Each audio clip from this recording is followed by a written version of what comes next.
I made this big-ass wooden tankard to hold not one, but two delicious beers. And this is how I did it. First, I'm setting my saw blade to 15 degrees.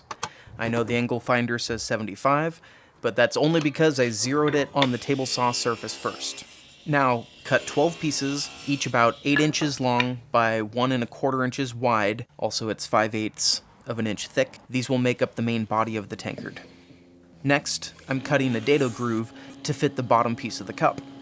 Now, I'm going to tape across the 12 pieces so they can be rolled up into its cup shape.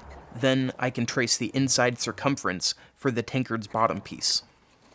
Mark about 3/16 of an inch outside that circle and use a compass to extend it all the way around.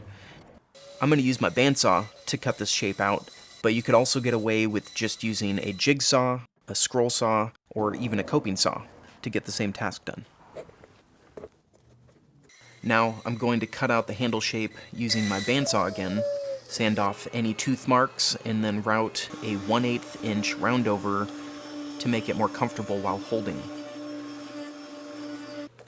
Next, I'll glue the handle to one of the 12 side pieces using CA glue to tack it in place, and drill out a 3/8 inch hole before adding screws to fully secure the handle in place. Hide those screws with some matching wood plugs, which I cut out using a plug cutter and a drill, then glue them in place, cut off the extra bits, and sand them smooth. Tape all 12 pieces together against a straight edge, apply wood glue, then fold everything up to form the final tankard shape. Let it sit for an hour before removing the tape. Now that it's dry, I'm going to trim a little bit off the top and a little bit off the bottom to get the edges perfectly aligned before sanding smooth with 220 grit. I route the bottom with a 1/8 inch roundover bit and the top with a 1/4 inch roundover, but you could also route the inside of the top edge with a steep angled bit to make the overall lip profile thinner, which would make it easier to drink from.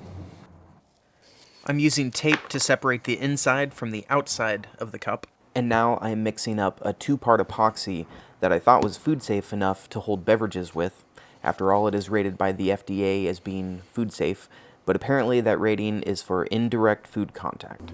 So for future tankard builds, I'll be avoiding using any type of epoxy and switching to using a traditional beeswax to seal the inside of the cup with. Once it's dry, I use a flush trim router bit to clean up any of the dried up epoxy that got under the tape, and then finish up with a 220 grit random orbital sanding. Finally, I can apply mineral oil to the outside, which allows for a very natural wood look, and, like with beeswax, is food safe. And that's it. A handmade wooden tankard. Cheers.